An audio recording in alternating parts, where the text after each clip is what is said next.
Ma'asyiral muslimin, jamaah Jumat yang dimuliakan Allah Subhanahu wa taala.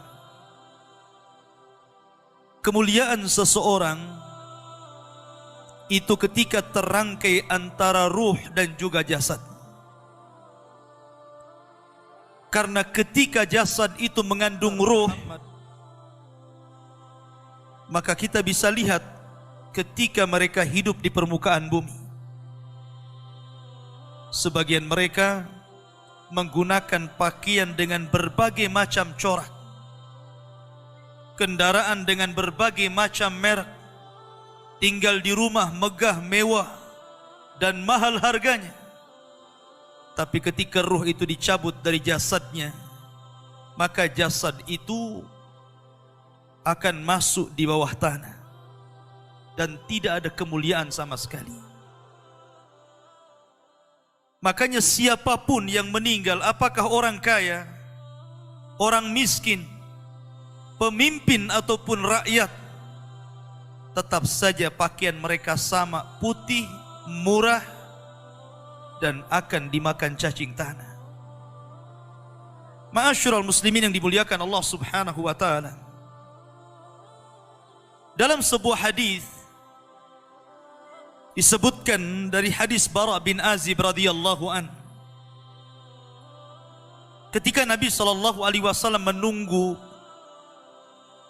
di mana sebagian para sahabat sedang menggali kuburan dan sedang dibuatkan lahat, disitulah Nabi SAW memberikan ceramah kepada para sahabat sambil menunggu kuburan itu digali. Kemudian Nabi SAW bercerita tentang bagaimana ruhnya seorang mukmin dan ruhnya seorang kafir apabila dicabut Allah Subhanahu wa taala lewat malakul maut. Kata Nabi SAW, apabila ruh itu dicabut, tabi'ahul basar, maka pandangan akan mengikutinya. Makanya setiap orang yang mati pasti melotot. Disitulah disunnahkan untuk diusap dan ditutup supaya tidak menakutkan orang lain. Dan ruh dicabut itu dari mulut seseorang. Kata Nabi SAW, apabila ruh itu seorang mukmin, maka ruh itu akan dicabut dimulai daripada ujung-ujung jari tangan dan kaki. Kemudian pelan-pelan naik sampai ke tenggorokan. Dari situlah kemudian ruh keluar daripada lisannya. Kata Nabi SAW, keluarnya seperti air yang terakhir keluar dari botol. Anda bisa bayangkan, kalau seandainya sedang memegang botol aqua dan itu masih penuh airnya, kemudian kita tuangkan, tentu air itu akan sangat deras keluar. Tapi ketika dalam botol itu cuma satu tetes saja yang tersisa, tentu apabila kita tuangkan akan berjalan pelan-pelan. Kata Nabi SAW, ruhnya seorang mukmin itu ketika keluar seperti tetesan terakhir yang keluar dari mulut teko. Artinya pelan. Disitulah Allah Subhanahu wa taala mengutus 3 malaikat. Pertama malakul maut, dan yang kedua malakul rahmah. 2 malaikat rahmat yang membawa kain kafan dari sorga dan hanut, wewangian dari sorga. Disitulah 2 malaikat ini membisikkan di telinga orang yang sedang sakaratul maut dari ruh-ruhnya orang-orang yang beriman. Dan mengatakan, irji'i ila rabbiki radiyatan marji, ila rabbiki radiyatan mardiyah. Keluarlah dan kembalilah kepada keridhaan Allah Subhanahu wa taala. Maka ketika itu ruh tercabut oleh malakul maut, kemudian diletakkan di kain kafan dari sorga, kemudian baunya sampai membubung ke langit. para malaikat yang di langit bertanya, itu ruhnya siapa? Maka sebagian mereka mengatakan ruhnya Fulan ibn Fulan. Maka pintu langit pertama dibuka, kedua, ketiga, keempat, kelima, keenam, sampai ketujuh. Di sini Allah Subhanahu wa taala berfirman, letakkan catatan amalnya di tempat yang paling tinggi fil illiyin dan kembalikan ruh ke dalam jasadnya.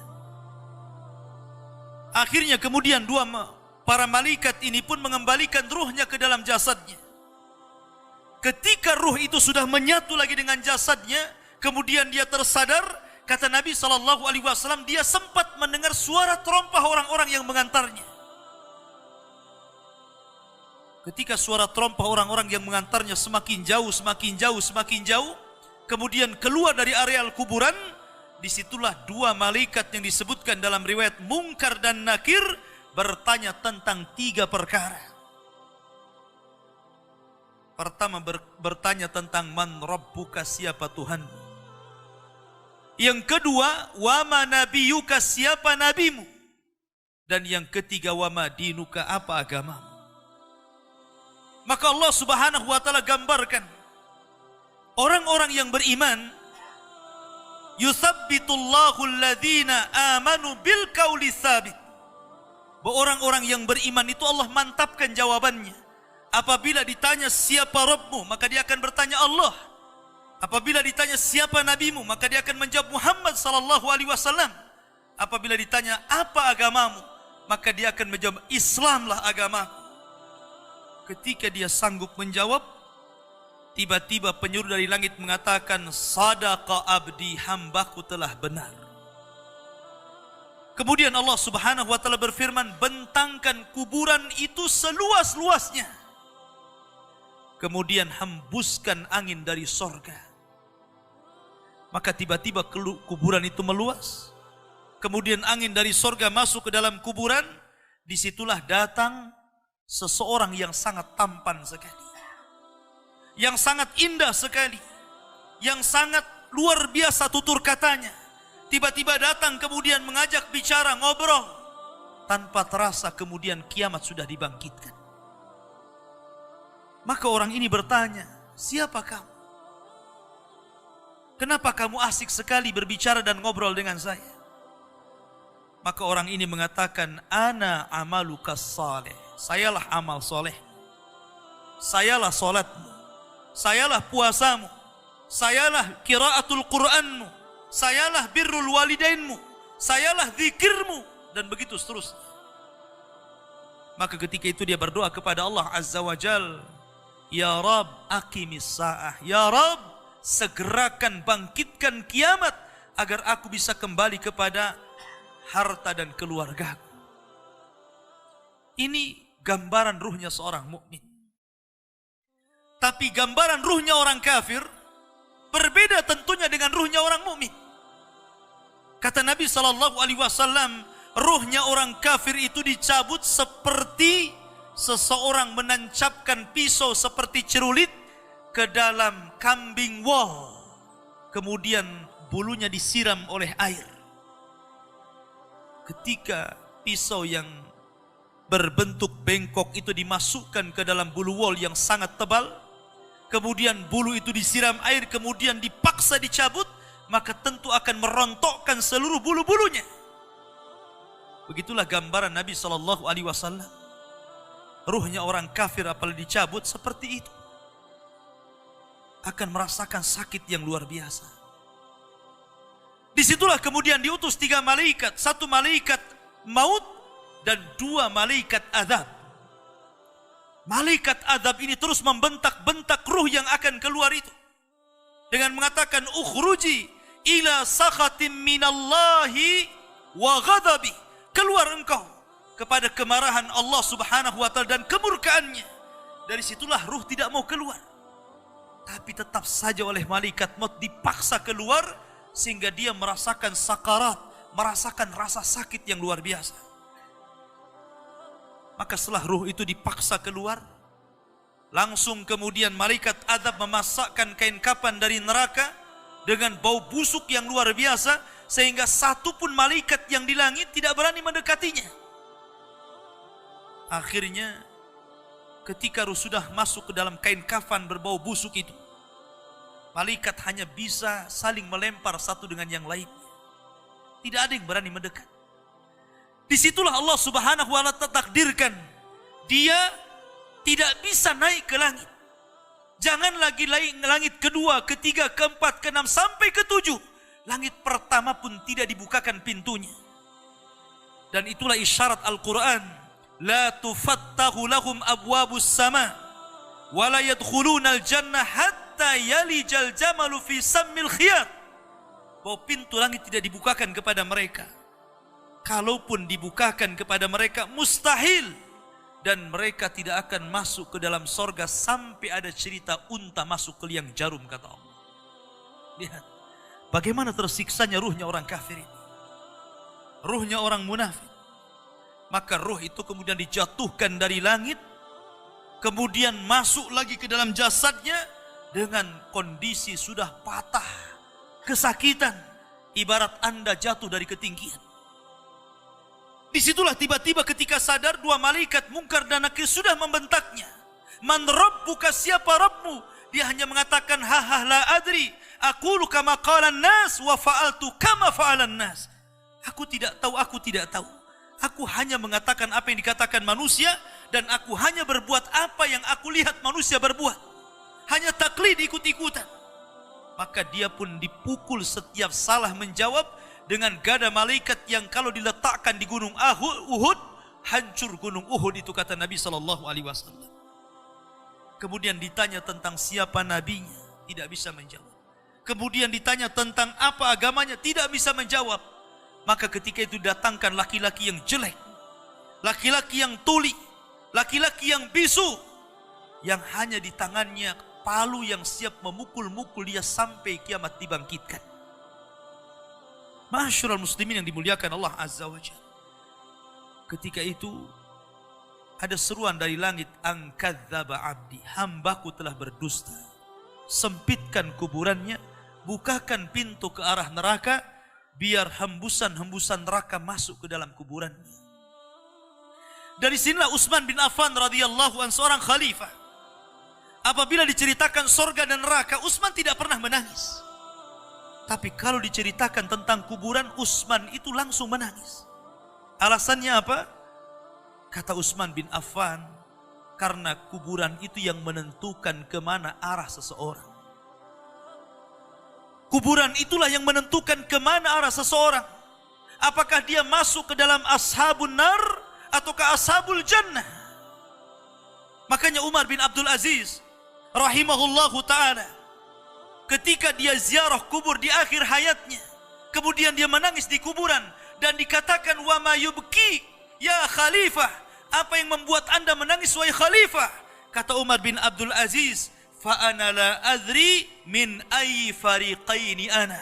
Soalnya aku tidak tahu dari kelompok mana saya. Apakah saya kelompok ahlun nar ataukah ahlul jannah? Apakah saya kelompok yang akan dimasukkan ke dalam neraka ataukah saya kelompok yang akan dimasukkan ke dalam sorga? Aku tidak tahu. Dari situlah dia menangis dan menangis orang-orang di sekitarnya. Ma'asyiral muslimin yang dimuliakan Allah Subhanahu wa ta'ala. Oleh karena itulah ada satu tugas untuk mengingatkan kita kepada fitnah kubur yang berujung kepada azab kubur ataupun nikmat kubur. Sebuah sunnah yang sudah langka dijalankan manusia, yakni ziyaratil kubur. Kata Nabi SAW, kuntu nahaitukum ang ziyaratil kubur fazuruha fa innaha tudzakirukumul akhirah. Dulu aku larang kalian ziarah kubur, tapi sekarang ziarahlah kalian ke kuburan-kuburan kaum muslimin, karena itu hanya bisa mengingatkan kita kepada kematian dan hari akhir. Aqulu ma tasma'un, aqulu qauli hadza, innahu huwal ghafurur rahim.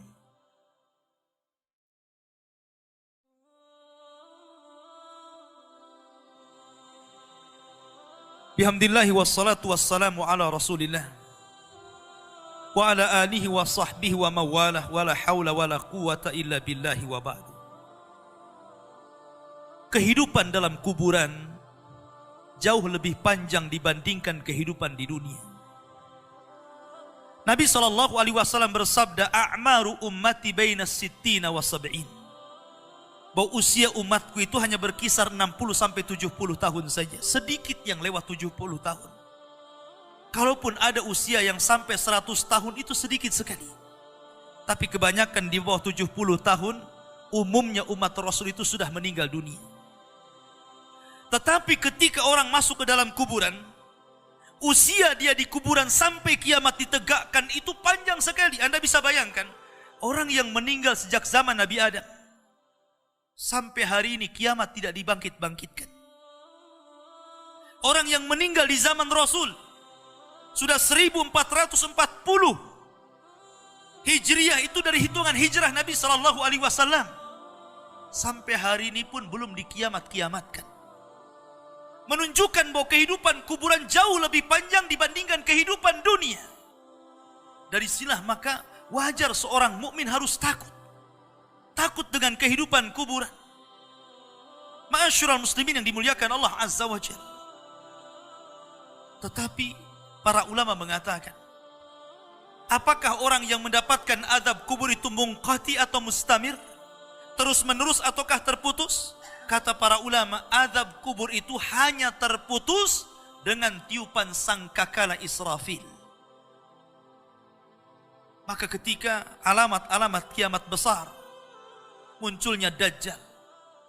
Kemudian Dajjal dibunuh oleh Isa bin Maryam. Kemudian setelah itu muncul Ya'juj dan Ma'juj. Ya'juj dan Ma'juj tidak bisa diperangi dan dibunuh kecuali diadab oleh Allah Subhanahu wa taala dengan dikirimkan ulat-ulat, itulah yang membunuh mereka. Kemudian Nabi Isa bersabda, berdoa kepada Allah agar bumi dibersihkan dari mereka. Karena jumlah mereka banyak, 1:990 dari mereka dan 1 dari kita. Sehingga setiap jengkal bangkai mereka, ada bangkai di sampingnya dan begitu seterusnya. Seolah-olah bumi itu hanya penuh dengan bangkai Ya'juj dan Ma'juj. Sehingga Allah kirim burung-burung sebesar unta, kemudian dilempar entah kemana. Baru setelah itu Isa hidup beberapa tahun, disitulah kehidupan yang paling indah. Karena bumi dimunculkan barokahnya. Sampai-sampai orang yang menanam sesuatu di tanah kering pun tumbuh dan subur.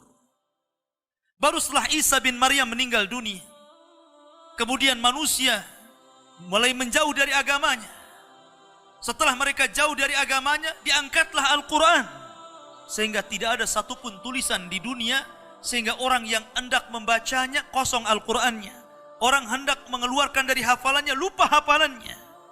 Ketika itu manusia mulai terpecah menjadi dua, antara mukmin dan kafir. Di saat itulah, ketika mereka tertidur di malam hari, kemudian bangun di pagi hari, matahari tidak muncul. Ditunggu sampai duhur, matahari tidak muncul. Ditunggu sampai asar, matahari tidak muncul. Harusnya matahari terbenam, tiba-tiba matahari justru terbit dari arah barat. Kejadian matahari terbit dari arah barat itu cuma 1 kali saja. 1 hari. Baru 2 hari setelahnya muncul binatang dari perut bumi dan bicara. Kerjanya hanya menstempel orang mukmin dan kafir. Maka ketika itu Allah Subhanahu wa taala mengirim angin yang sangat dingin, membunuh orang-orang yang beriman dan membiarkan orang-orang fasik dan munafik. Membiarkan orang-orang munafik dan orang-orang kafir, sehingga orang tidak malu maksiat di tengah jalan. Disitulah Allah Subhanahu wa taala kirimkan api berasal dari Aden Yaman.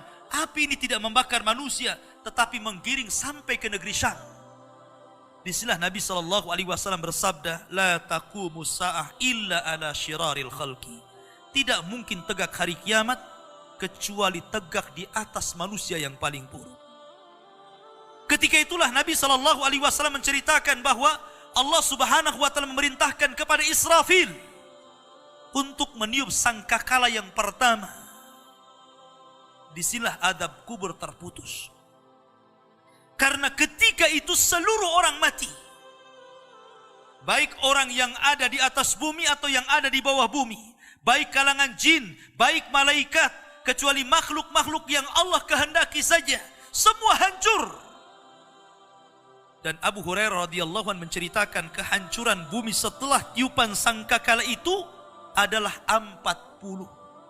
Bisa 40 hari, bisa 40 bulan, bisa 40 tahun. Yang jelas Allah hancurkan bumi ini. Allah luapkan lautan ke daratan. Allah jatuhkan bintang. Allah hancurkan gunung sehingga seperti kapas yang dihempas angin. Itulah yang disebut dengan kehancuran alam atau hari kiamat. Baru setelah kemudian bumi tidak bulat lagi, tapi bumi terhampar. Allah ganti bumi yang kita pijak dengan bumi yang baru. Itulah yang disebut dengan padang mahsyar. Maka disitulah Allah Subhanahu wa taala memerintahkan Israfil untuk meniup sangkakala kebangkitan. Yang kedua kalinya Israfil pun kemudian meniup sangkakala. Maka dari situlah manusia keluar dari perut bumi. Wa akhrajatil ardu athqalaha. Allah keluarkan beban-beban beratnya. Disitulah orang-orang yang beriman, ketika mereka muncul dari kuburan, maka mereka akan berkumpul dengan keluarganya. Allah mengatakan, alladzina amanu wattaba'athum dzurriyyatuhum biimanin alhaqna bihim dzurriyyatuhum. Orang-orang yang beriman, kemudian keimanan diikuti oleh keluarganya, oleh istrinya, oleh suaminya, oleh bapaknya, oleh anak-anaknya, oleh cucu-cucunya. Maka ketika mereka dibangkitkan dari kuburan, mereka langsung berkumpul menjadi satu keluarga. Dan itu sebuah ketenangan. Tapi orang-orang di luar daripada beriman, mereka keluar dari perut bumi seperti dua binatang. Pertama Allah contohkan dengan laron yang berterbangan. Anda bisa melihat laron apabila berjalan atau berterbang di atas lampu atau di sekitar lampu. Lihat bagaimana cara terbangnya. Mereka akan saling tubruk dengan kawan-kawannya. Karena pada hari itu anak lari dari orang tuanya, suami lari dari istrinya, orang tua lari dari anaknya. Terkadang mereka bertubruk satu dengan yang lainnya. Yang kedua seperti belalang kal jaradil muntashir. Pertama seperti laron dulu, lari sana lari sini, yang dari barat ke timur, yang dari timur ke barat, yang dari selatan ke utara, yang dari utara ke selatan. Mereka kacau. Sehingga mereka mengatakan, ya wailana man ba'atsana mim marqadina. Celaka, siapa yang membangunkan aku dari tidurku? Tapi orang-orang yang beriman hanya mengatakan, hadza ma wa'adar rahman wa sadaqal mursalin. Inilah janji Allah kepada kalian dan benarlah ucapan para rasul. Baru setelah itu dari padang mahsyar berteriak seorang yang Allah suruh untuk berteriak. Mulailah kemudian mereka teratur. Mereka terbang seperti belalang. Karena belalang itu kalau terbang maka akan teratur dengan koloninya. Maka mereka akan berjalan ke satu titik. Disitulah yang disebut dengan padang mahsyar. Mereka akan tinggal selama 50 tahun telanjang, kembali tidak dikhitan, tidak pakai sandal, matahari dekatkan 1 mil, keringat bercucuran. Tidak ada makan, tidak ada minum. Mereka berdiri 50 tahun. Sehingga akhirnya orang-orang saleh mereka berkumpul. Datang kepada Adam minta syafaat. Adam memberikan udzur, tidak sanggup memberikan syafaat. Kata Adam, datanglah kalian kepada Nuh, karena dia Rasul pertama dalam Islam. Rasul pertama setelah aku. Maka mereka pun kemudian datang kepada Nuh. Nuh pun memberikan udzur. Datanglah kalian kepada Ibrahim, karena dia Khalilur Rahman. Maka mereka datang kepada Ibrahim. Kata Ibrahim, aku tidak sanggup memberikan syafaat. Datanglah kalian kepada Musa, karena dia Kalimur Rahman. Ketika mereka datang kepada Musa, kata Musa, datanglah kepada Isa. Isa pun memberikan udzur, tidak bisa. Seandainya kalian datang kepada Muhammad sallallahu alaihi wasallam itu lebih baik. Akhirnya mereka datang kepada Rasul. Rasul hanya mengatakan, analah, akan kucoba. Maka Nabi sallallahu alaihi wasallam menghadap Allah, kemudian sujud di bawah arasy, sampai akhirnya Allah datang dan mengatakan, irfa ra'saka ya Muhammad, sal tu'ta wasma yusma wa qul yusma washfa tushaffa. Wahai Muhammad, angkat kepalamu, bicaralah kau didengar. Bicaralah kau didengar, mintalah kau diberi, mintalah syafaat, aku akan kau berikan syafaat. Maka dari situlah Nabi sallallahu alaihi wasallam meminta 7 syafaat. Salah satunya, ya Allah, selamatkan orang-orang yang mengucapkan kalimat la ilaha illallah. Selamatkan orang yang mengucapkan kalimat la ilaha illallah. Walaupun mereka sudah gosong, sudah menjadi abu di neraka, tapi mereka tetap bisa keluar dari neraka dengan kalimat itu. Ma'asyiral muslimin yang dimuliakan Allah, baru manusia kemudian berkelompok-kelompok ketika itu. Inilah yang disebut dengan al-iman bil yaumil akhir. Keimanan kita dengan hari akhir. Maka kita berdoa kepada Allah Subhanahu wa taala. Mudah-mudahan Allah Subhanahu wa taala menyelamatkan kita dari fitnah kubur. Oleh karena itulah maka ada amalan-amalan disebutkan para ulama. Salah satunya berdoa dalam sholat. Ketika tasyahud akhir, sebelum salam, kita disuruh untuk berdoa dan berlindung dari 4 perkara. Salah satunya dari fitnah kubur. Karena fitnah kubur inilah yang menentukan apakah Anda masuk adab kubur ataukah masuk nikmat kubur. Fitnah itu artinya pertanyaan 2 malaikat. Dan pertanyaan itu jawabannya bukan karena hafalan. Anda di dunia ditanya siapa Tuhan Anda, pasti Anda mengatakan Allah. Siapa Nabi Anda, pasti akan mengatakan Muhammad Nabi saya. Apa agama Anda, pasti menjawab Islam. Tapi jawaban di kuburan bukan hafalan. Tapi jawaban itu adalah amalan yang membimbing kita. Yang mampu menjawab itu amalannya. Solat kita yang mampu menjawab. Puasa kita, baca Quran kita, zakat kita, birrul walidain kita, itulah yang akan menjawab. Karena hanya orang-orang yang beriman yang mantap jawabannya. Tapi orang munafik sekalipun sangat hafal di dunia, belum tentu dia sanggup mengucapkannya, sama seperti mengucapkan kalimat la ilaha illallah detik-detik sakaratul maut. Kita lihat. Mengucapkan kalimat la ilaha illallah itu mudah. Tapi bagi orang-orang yang sedang sakaratul maut, kalimat itu susah diucapkan.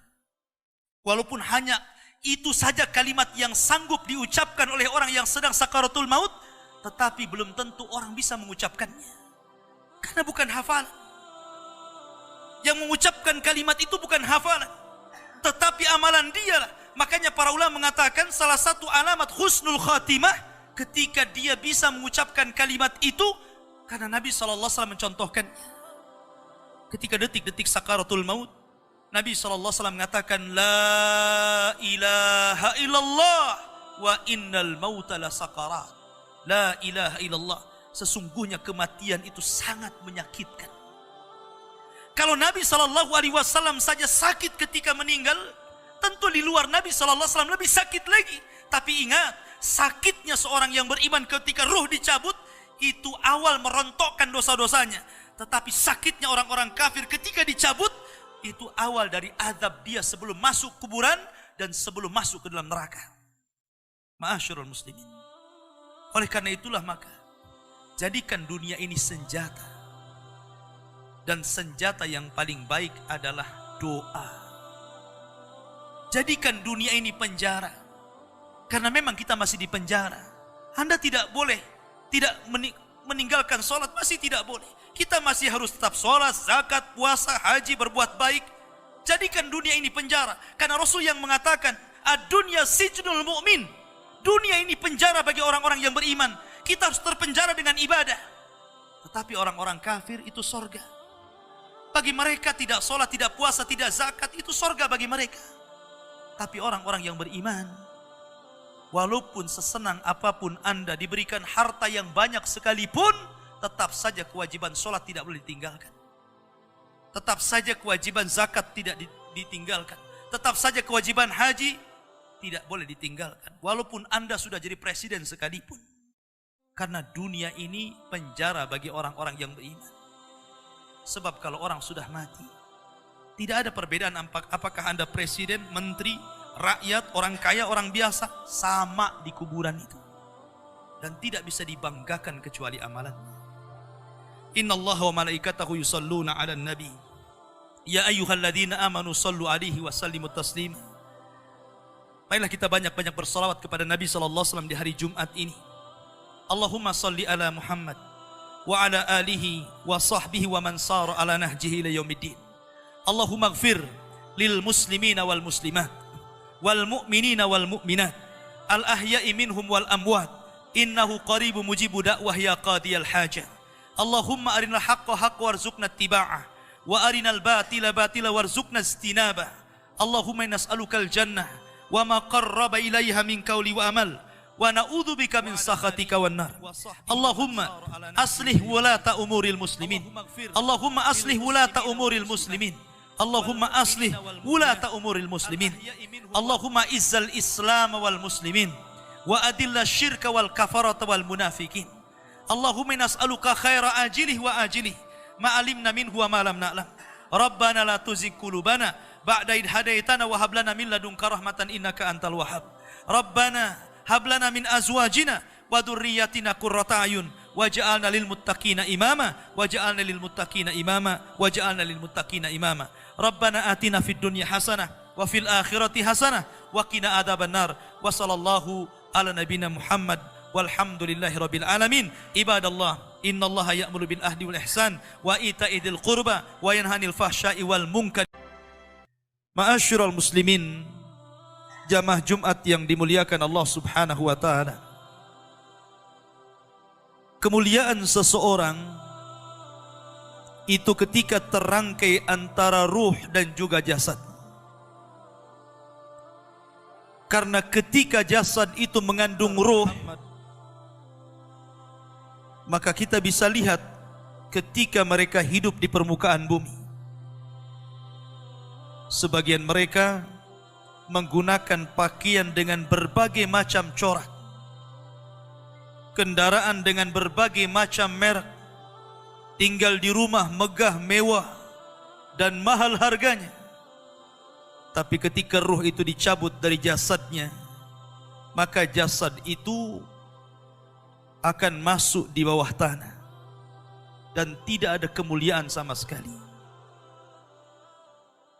Makanya siapapun yang meninggal, apakah orang kaya, orang miskin, pemimpin ataupun rakyat, tetap saja pakaian mereka sama, putih, murah, dan akan dimakan cacing tanah.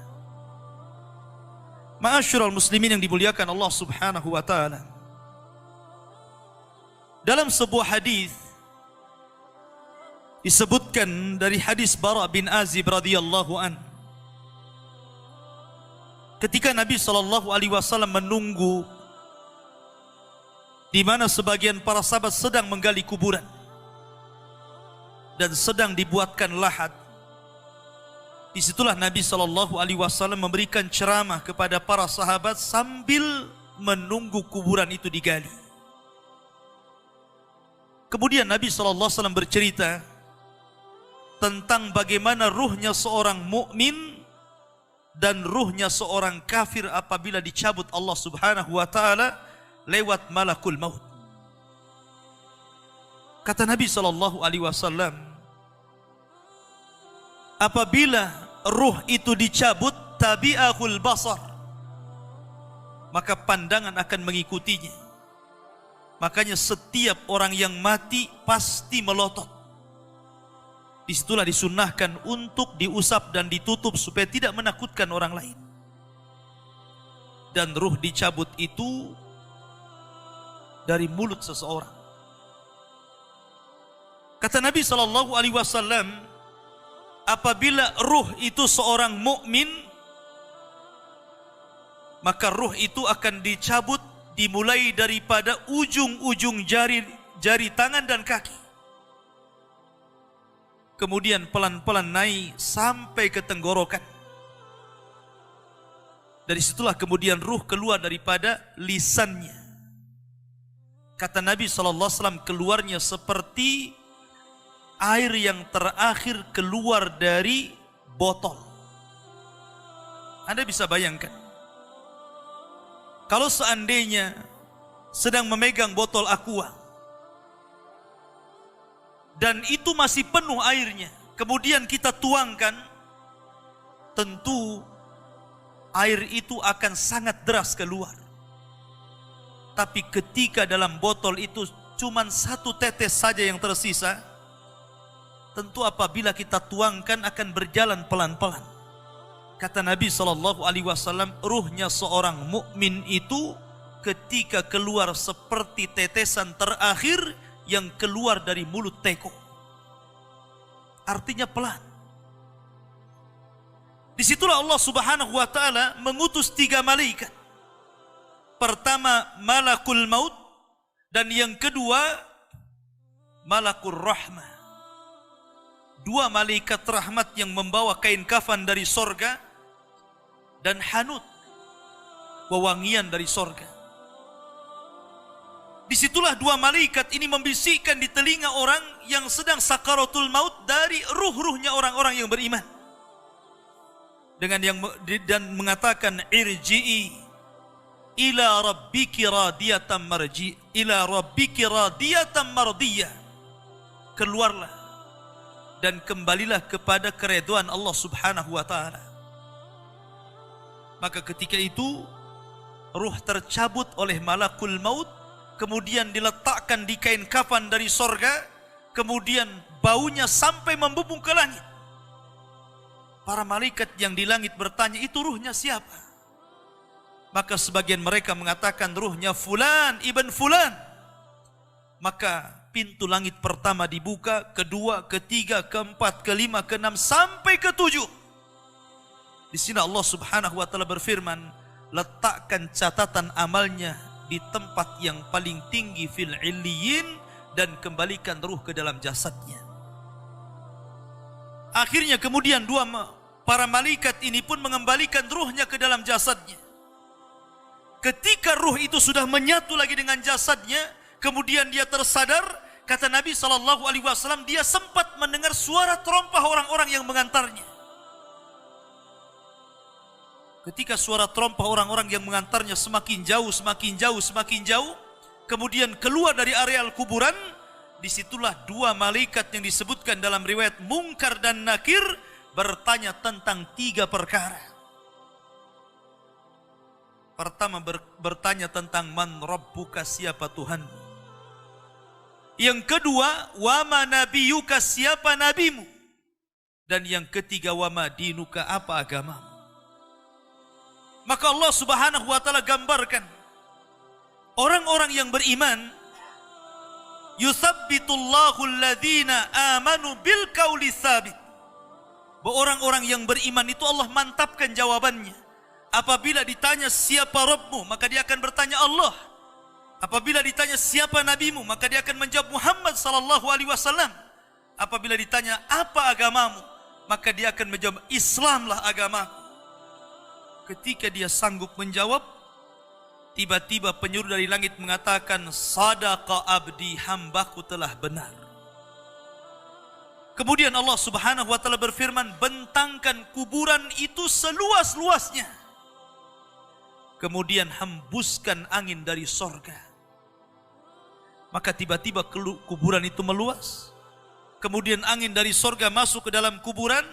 Disitulah datang seseorang yang sangat tampan sekali, yang sangat indah sekali, yang sangat luar biasa tutur katanya. Tiba-tiba datang kemudian mengajak bicara, ngobrol. Tanpa terasa kemudian kiamat sudah dibangkitkan.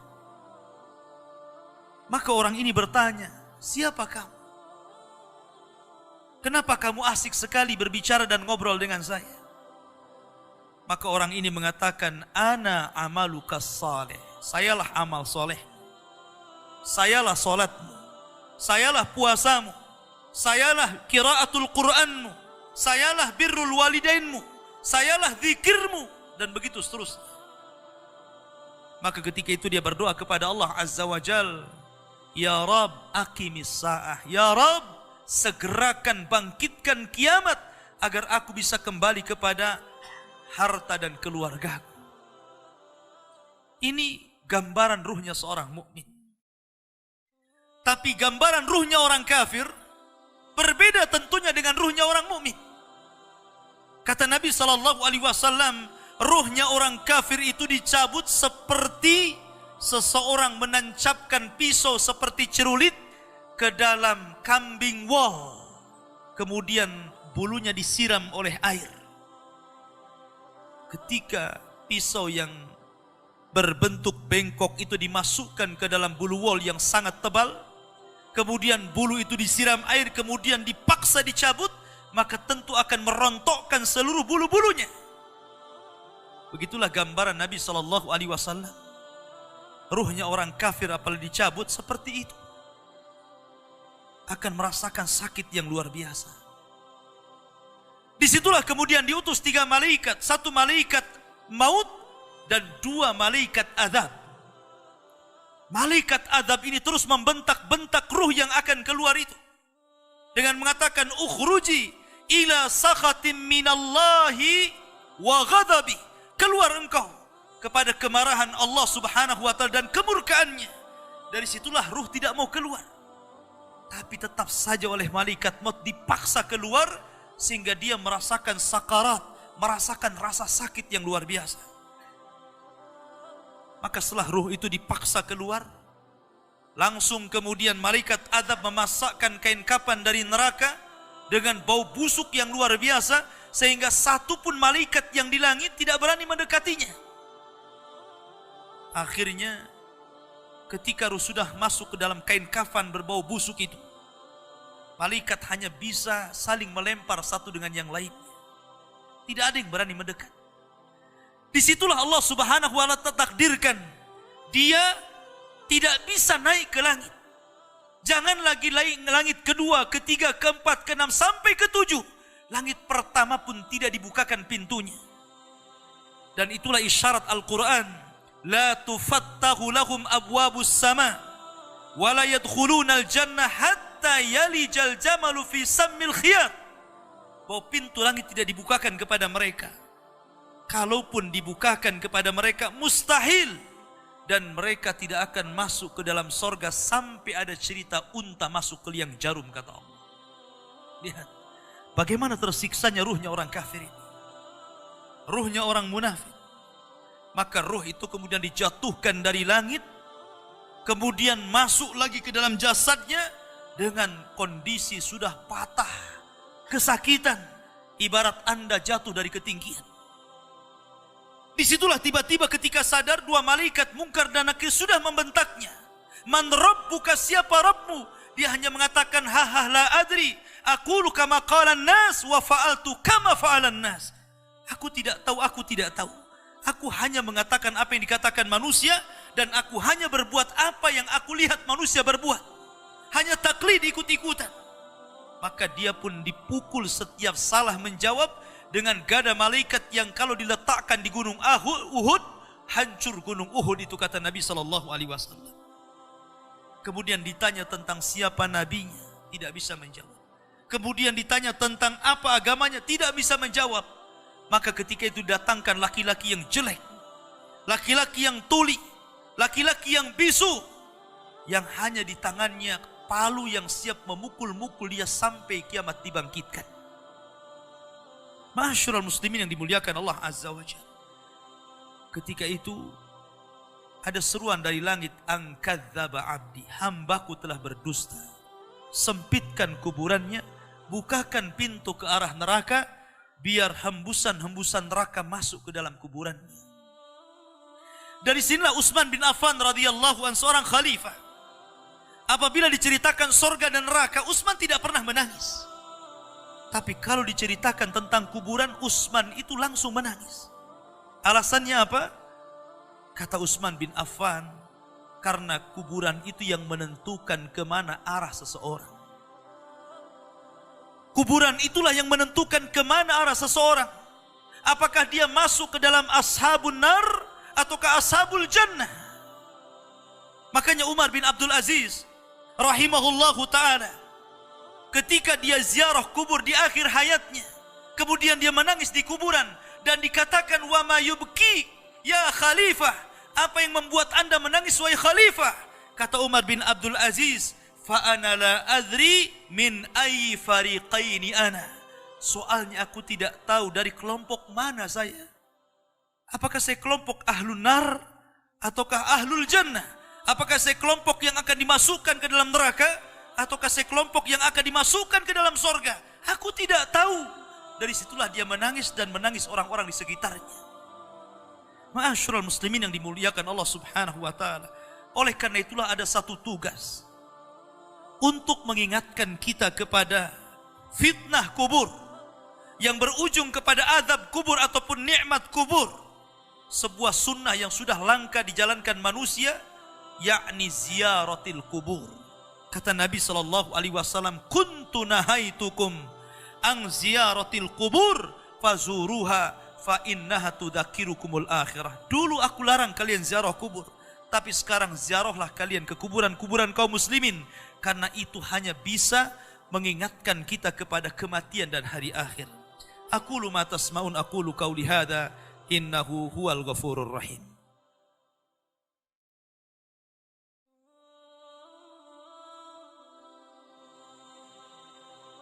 Bihamdillahi wassalatu wassalamu ala rasulillah wa ala alihi wa sahbihi wa mawalah wa la hawla wa la quwata illa billahi wa ba'du. Kehidupan dalam kuburan jauh lebih panjang dibandingkan kehidupan di dunia.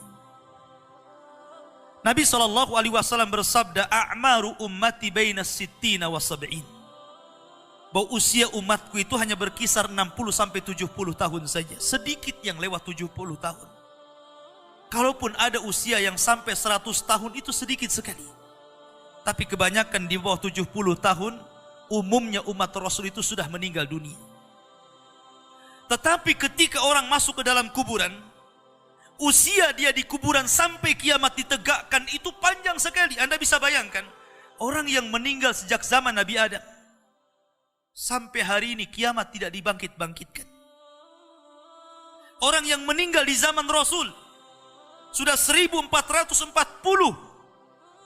Hijriah, itu dari hitungan hijrah Nabi SAW, sampai hari ini pun belum dikiamat-kiamatkan. Menunjukkan bahwa kehidupan kuburan jauh lebih panjang dibandingkan kehidupan dunia. Dari sinilah maka wajar seorang mukmin harus takut. Takut dengan kehidupan kuburan. Ma'asyiral muslimin yang dimuliakan Allah Azza wa Jalla.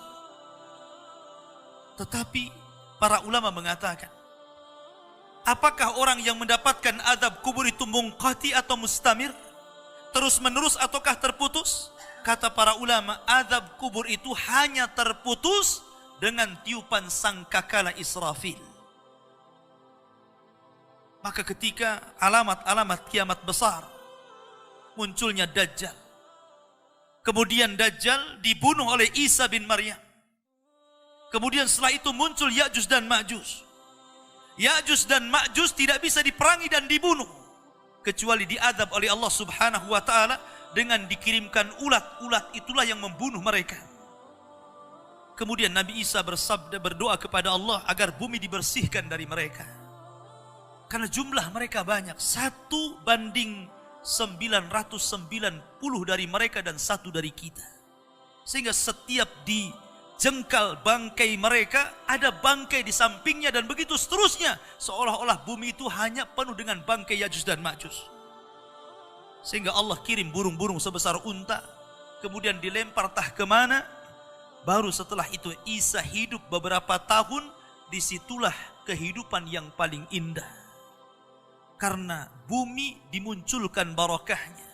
Sampai-sampai orang yang menanam sesuatu di tanah kering pun tumbuh dan subur. Baru setelah Isa bin Maryam meninggal dunia, kemudian manusia mulai menjauh dari agamanya. Setelah mereka jauh dari agamanya, diangkatlah Al-Quran. Sehingga tidak ada satupun tulisan di dunia, sehingga orang yang hendak membacanya kosong Al-Qurannya. Orang hendak mengeluarkan dari hafalannya, lupa hafalannya. Ketika itu manusia mulai terpecah menjadi 2 antara mukmin dan kafir. Di saat itulah, ketika mereka tertidur di malam hari, kemudian bangun di pagi hari, matahari tidak muncul. Ditunggu sampai duhur, matahari tidak muncul. Ditunggu sampai asar, matahari tidak muncul. Harusnya matahari terbenam, tiba-tiba matahari justru terbit dari arah barat. Kejadian matahari terbit dari arah barat itu cuma 1 kali saja. 1 hari. Baru 2 hari setelahnya muncul binatang dari perut bumi dan bicara. Kerjanya hanya menstempel orang mukmin dan kafir. Maka ketika itu Allah Subhanahu wa ta'ala mengirim angin yang sangat dingin, membunuh orang-orang yang beriman dan membiarkan orang-orang fasik dan munafik. Membiarkan orang-orang munafik dan orang-orang kafir sehingga orang tidak malu maksiat di tengah jalan. Disitulah Allah Subhanahu wa Ta'ala kirimkan api berasal dari Adan Yaman. Api ini tidak membakar manusia, tetapi menggiring sampai ke negeri Syam. Disinilah Nabi SAW bersabda, La taqumus sa'ah illa ala syiraril khalqi. Tidak mungkin tegak hari kiamat kecuali tegak di atas manusia yang paling buruk. Ketika itulah Nabi SAW menceritakan bahwa Allah Subhanahu wa Ta'ala memerintahkan kepada Israfil untuk meniup sangkakala yang pertama. Disinilah adab kubur terputus. Karena ketika itu seluruh orang mati. Baik orang yang ada di atas bumi atau yang ada di bawah bumi. Baik kalangan jin, baik malaikat. Kecuali makhluk-makhluk yang Allah kehendaki saja. Semua hancur. Dan Abu Hurairah radhiyallahu anhu menceritakan kehancuran bumi setelah tiupan sangkakala itu adalah 40. Bisa 40 hari, bisa 40 bulan, bisa 40 tahun. Yang jelas Allah hancurkan bumi ini. Allah luapkan lautan ke daratan. Allah jatuhkan bintang. Allah hancurkan gunung sehingga seperti kapas yang dihempas angin. Itulah yang disebut dengan kehancuran alam atau hari kiamat. Baru setelah kemudian bumi tidak bulat lagi, tapi bumi terhampar. Allah ganti bumi yang kita pijak dengan bumi yang baru. Itulah yang disebut dengan padang mahsyar. Maka disitulah Allah Subhanahu wa Ta'ala memerintahkan Israfil untuk meniup sangkakala kebangkitan. Yang kedua kalinya Israfil pun kemudian meniup sangkakala. Maka dari situlah manusia keluar dari perut bumi. Wa akhrajatil ardu athqalaha. Allah keluarkan beban-beban beratnya. Disitulah orang-orang yang beriman, ketika mereka muncul dari kuburan, maka mereka akan berkumpul dengan keluarganya. Allah mengatakan, Alladzina amanu wattaba'athum dzurriyyatuhum biimanin alhaqna bihim dzurriyyatuhum. Orang-orang yang beriman, kemudian keimanan diikuti oleh keluarganya, oleh istrinya, oleh suaminya, oleh bapaknya, oleh anak-anaknya, oleh cucu-cucunya. Maka ketika mereka dibangkitkan dari kuburan, mereka langsung berkumpul menjadi satu keluarga. Dan itu sebuah ketenangan. Tapi orang-orang di luar daripada beriman, mereka keluar dari perut bumi seperti dua binatang. Pertama Allah contohkan dengan laron yang berterbangan. Anda bisa melihat laron apabila berjalan atau berterbang di atas lampu atau di sekitar lampu. Lihat bagaimana cara terbangnya. Mereka akan saling tubruk dengan kawan-kawannya. Karena pada hari itu anak lari dari orang tuanya, suami lari dari istrinya, orang tua lari dari anaknya. Terkadang mereka bertubruk satu dengan yang lainnya. Yang kedua seperti belalang kal jaradil muntashir. Pertama seperti laron dulu. Lari sana, lari sini. Yang dari barat ke timur, yang dari timur ke barat, yang dari selatan ke utara, yang dari utara ke selatan. Mereka kacau. Sehingga mereka mengatakan, Ya wailana, man ba'athana, min marqadina. Celaka, siapa yang membangunkan aku dari tidurku? Tapi orang-orang yang beriman hanya mengatakan, Hadza ma wa'adar rahman wa sadaqal mursalin. Inilah janji Allah kepada kalian dan benarlah ucapan para rasul. Baru setelah itu, dari padang mahsyar berteriak seorang yang Allah suruh untuk berteriak. Mulailah kemudian mereka teratur. Mereka terbang seperti belalang. Karena belalang itu kalau terbang maka akan teratur dengan koloninya. Maka mereka akan berjalan ke satu titik. Disitulah yang disebut dengan padang mahsyar. Mereka akan tinggal selama 50 tahun telanjang, kembali tidak dikhitan, tidak pakai sandal, matahari dekatkan 1 mil, keringat bercucuran. Tidak ada makan, tidak ada minum. Mereka berdiri 50 tahun. Sehingga akhirnya orang-orang saleh mereka berkumpul. Datang kepada Adam minta syafaat. Adam memberikan udzur, tidak sanggup memberikan syafaat. Kata Adam, datanglah kalian kepada Nuh, karena dia Rasul pertama dalam Islam. Rasul pertama setelah aku. Maka mereka pun kemudian datang kepada Nuh. Nuh pun memberikan udzur. Datanglah kalian kepada Ibrahim, karena dia Khalilur Rahman. Maka mereka datang kepada Ibrahim. Kata Ibrahim, aku tidak sanggup memberikan syafaat. Datanglah kalian kepada Musa, karena dia kalimur rahman. Ketika mereka datang kepada Musa, kata Musa, datanglah kepada Isa. Isa pun memberikan udzur, tidak bisa. Seandainya kalian datang kepada Muhammad sallallahu alaihi wasallam itu lebih baik. Akhirnya mereka datang kepada Rasul. Rasul hanya mengatakan, analah, akan kucoba. Maka Nabi sallallahu alaihi wasallam menghadap Allah, kemudian sujud di bawah arasy, sampai akhirnya Allah datang dan mengatakan, irfa ra'saka ya Muhammad, sal tu'ta, wasma yusma, wakul yusma, washfa tushaffa. Wahai Muhammad, angkat kepala, bicaralah kau didengar. Bicaralah kau didengar, mintalah kau diberi, mintalah syafaat, aku akan kau berikan syafaat. Maka dari situlah Nabi sallallahu alaihi wasallam meminta 7 syafaat. Salah satunya, ya Allah, selamatkan orang-orang yang mengucapkan kalimat la ilaha illallah. Selamatkan orang yang mengucapkan kalimat la ilaha illallah. Walaupun mereka sudah gosong, sudah menjadi abu di neraka, tapi mereka tetap bisa keluar dari neraka dengan kalimat itu. Ma'asyiral muslimin yang dimuliakan Allah, baru manusia kemudian berkelompok-kelompok ketika itu. Inilah yang disebut dengan al-iman bil yaumil akhir. Keimanan kita dengan hari akhir. Maka kita berdoa kepada Allah subhanahu wa ta'ala. Mudah-mudahan Allah subhanahu wa ta'ala menyelamatkan kita dari fitnah kubur. Oleh karena itulah maka ada amalan-amalan disebutkan para ulama. Salah satunya berdoa dalam sholat. Ketika tasyahud akhir, sebelum salam, kita disuruh untuk berdoa dan berlindung dari 4 perkara. Salah satunya dari fitnah kubur. Karena fitnah kubur inilah yang menentukan apakah Anda masuk adab kubur ataukah masuk nikmat kubur. Fitnah itu artinya pertanyaan 2 malaikat. Dan pertanyaan itu jawabannya bukan karena hafalan. Anda di dunia ditanya siapa Tuhan Anda, pasti Anda mengatakan Allah. Siapa Nabi Anda, pasti akan mengatakan Muhammad Nabi saya. Apa agama Anda, pasti menjawab Islam. Tapi jawaban di kuburan bukan hafalan. Tapi jawaban itu adalah amalan yang membimbing kita. Yang mampu menjawab itu amalannya. Solat kita yang mampu menjawab. Puasa kita, baca Quran kita, zakat kita, birrul walidain kita, itulah yang akan menjawab. Karena hanya orang-orang yang beriman yang mantap jawabannya. Tapi orang munafik sekalipun sangat hafal di dunia, belum tentu dia sanggup mengucapkannya, sama seperti mengucapkan kalimat la ilaha illallah detik-detik sakaratul maut. Kita lihat. Mengucapkan kalimat la ilaha illallah itu mudah. Tapi bagi orang-orang yang sedang sakaratul maut, kalimat itu susah diucapkan. Walaupun hanya itu saja kalimat yang sanggup diucapkan oleh orang yang sedang sakaratul maut, tetapi belum tentu orang bisa mengucapkannya. Karena bukan hafalan.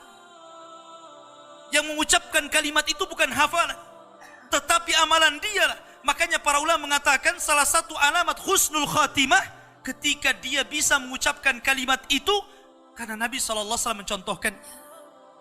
Ketika detik-detik sakaratul maut, Nabi SAW mengatakan la ilaha illallah wa innal mauta la sakarat. La ilaha illallah, sesungguhnya kematian itu sangat menyakitkan. Kalau Nabi SAW saja sakit ketika meninggal, tentu di luar Nabi SAW lebih sakit lagi. Tapi ingat, sakitnya seorang yang beriman ketika ruh dicabut, itu awal merontokkan dosa-dosanya. Tetapi sakitnya orang-orang kafir ketika dicabut, itu awal dari azab dia sebelum masuk kuburan dan sebelum masuk ke dalam neraka. Ma'asyiral muslimin.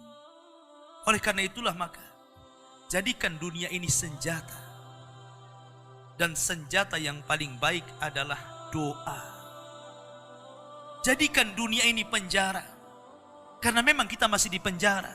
Anda tidak boleh tidak meninggalkan sholat, masih tidak boleh. Kita masih harus tetap sholat, zakat, puasa, haji, berbuat baik. Jadikan dunia ini penjara. Karena Rasul yang mengatakan, ad-dunya sijnul mu'min. Dunia ini penjara bagi orang-orang yang beriman. Kita harus terpenjara dengan ibadah. Tetapi orang-orang kafir itu sorga.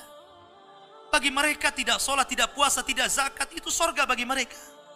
Tapi orang-orang yang beriman, walaupun sesenang apapun Anda diberikan harta yang banyak sekalipun, tetap saja kewajiban sholat tidak boleh ditinggalkan. Tetap saja kewajiban zakat tidak ditinggalkan. Tetap saja kewajiban haji tidak boleh ditinggalkan. Walaupun Anda sudah jadi presiden sekalipun. Karena dunia ini penjara bagi orang-orang yang beriman. Sebab kalau orang sudah mati, tidak ada perbedaan apakah Anda presiden, menteri, rakyat, orang kaya, orang biasa, sama di kuburan itu. Dan tidak bisa dibanggakan kecuali amalannya. Innallaha wa malaikatahu yusalluna 'alan nabi. Ya ayyuhalladzina amanu sallu 'alaihi wa sallimu taslima. Baiklah kita banyak-banyak bersalawat kepada Nabi sallallahu alaihi wasallam di hari Jumat ini. Allahumma salli ala Muhammad wa ala alihi wa sahbihi wa man sara ala nahjihi ila yaumiddin. Allahumma ighfir lil muslimina wal muslimat wal mu'minina wal mu'minat al ahya'i minhum wal amwat innahu qaribu mujibu da'wah ya qadiyal hajah. Allahumma arinal haqqa haqqa warzuqna ittiba'ah wa arinal batila batila warzuqna istinabah. Allahumma nas'alukal jannah wa ma qarraba ilaiha min qawli wa amal wa na'udzubika min sakhatika wan nar. Allahumma aslih wulata umuril muslimin. Allahumma aslih wulata umuril muslimin. Allahumma aslih wulata umuril muslimin. Allahumma izzal islam wal muslimin wa adilla syirka wal kafarata wal munafikin. Allahumma nas'aluka khaira ajilih wa ajilih ma alimna minhu wa ma lam na'lam. Rabbana la tuzigh qulubana ba'da idh hadaitana wa hab lana min ladunka rahmatan innaka antal wahhab. Rabbana hab lana min azwajina wa dhurriyyatina qurrata ayun waj'alna lil muttaqina imama waj'alna lil muttaqina imama waj'alna lil muttaqina imama. Rabbana atina fid dunya hasanah wa fil akhirati hasanah wa qina adzabannar. Wa sallallahu ala nabiyyina Muhammad walhamdulillahi rabbil alamin. Ibadallah, innallaha ya'muru bil ahdi wal ihsan wa ita'i dzil qurba wa yanhanil fahsya'i wal munkar. Ma'asyiral muslimin, jamaah Jumat yang dimuliakan Allah Subhanahu wa taala. Kemuliaan seseorang itu ketika terangkai antara ruh dan juga jasad.